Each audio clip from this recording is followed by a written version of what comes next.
Greetings fellow Earthlings and welcome to this tiny garage.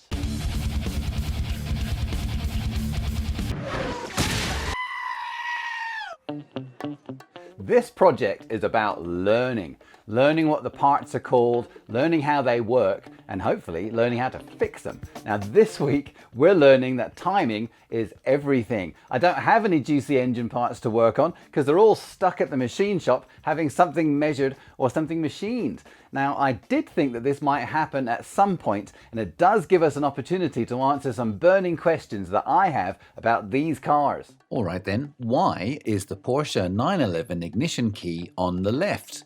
Well, the car we're working on is a 996, which is part of the 911 range, and it does indeed have the ignition key on the left. One of the explanations that I've heard is that the early Porsche factory were short on finances and that the thick wire used in the ignition switch was expensive, and putting this switch on the left-hand side saved wire and that saved money.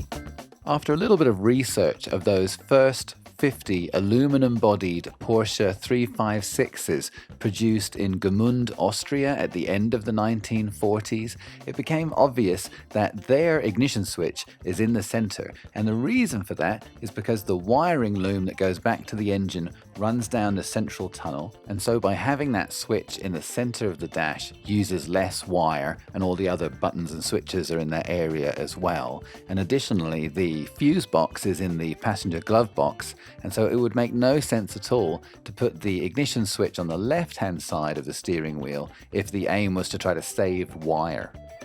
Hit the notification bell, it's up there. Yes, please. The other explanation that I've heard, and it's by far the most exciting one, is that if you have the key on the left, it allows for a more speedy Le Mans start because it leaves your right hand available to engage the gears while your left hand can start the engine. And that sounds fine, sounds like a good idea. If some young kid asked me why Porsche put the key on the left, I might use that racing advantage story just for fun, but really I don't think it's true. And before you eviscerate me in the comments, come on a little history lesson with me and let me know what you think. Between the years of 1946 and 1948, Ferry Porsche produced the first 50 aluminum-bodied Porsche 356s in a small Austrian town called Gmünd.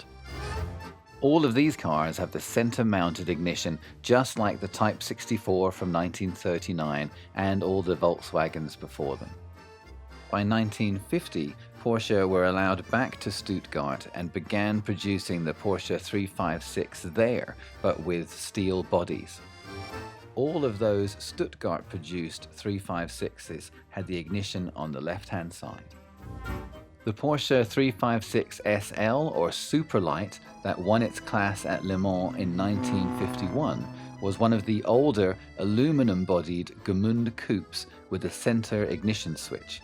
I spoke with Rod Emery, who restored the original Le Mans winning car, and he confirmed that the ignition switch is in the center, but they installed a starter button on the left to make the starting sequence as simple as possible. Prior to the start, the car was left in gear with the ignition key set to the on position. Then all the driver had to do was jump in the car, push down the clutch, press the button with one hand, grab the wheel with the other hand, and head off. The assertion that the key was on the left or the opposite side from the gear shifter in order to gain time in a Le Mans style start doesn't seem like a solid argument when you look at the details.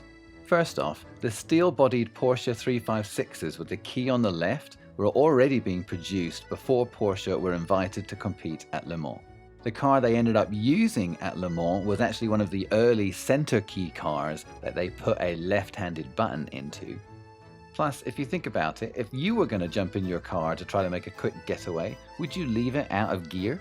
Drivers like Sterling Moss were known to go to the other extreme and start the car in gear without using the clutch and just let the starter motor lurch the car forward until the engine roared into life. The next question then is, if you're going to leave your car out of gear, is it going to roll away or is it going to move when you try to jump into it in a rush to get away? Take a look at this footage. The cars don't move at all when the driver jumps in. If they're not in gear, then does that mean that they had handbrakes? Some race cars do have handbrakes. For example, the Ford GT40s had a handbrake in the passenger footwell that acted directly on the brake pedal.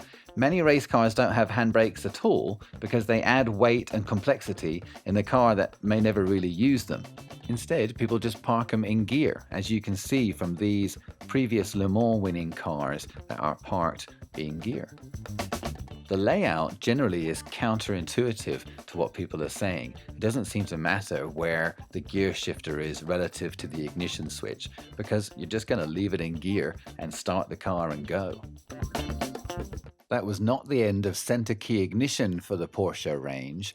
The lightweight, lower-priced 356 Speedster, first available in 1954, went back to center key ignition. Well then, if it's not to save money on wire and it's not to save time in racing starts, why do these cars have the ignition key on the left? Well, I think that in a left-hand drive car, it makes a lot of sense to have the important switches, the ignition and the headlight switches, away from the passenger area and away from the other controls in the driver's side. And with the majority of human beings on planet Earth driving left-hand drive vehicles, it makes sense to standardize to the left-hand side. What do you all think? I would love to know what feedback you have, what we can rustle up on this one. Go ahead, let me know in the comments. That's all we have time for this week. Thank you very much for watching. Till next time.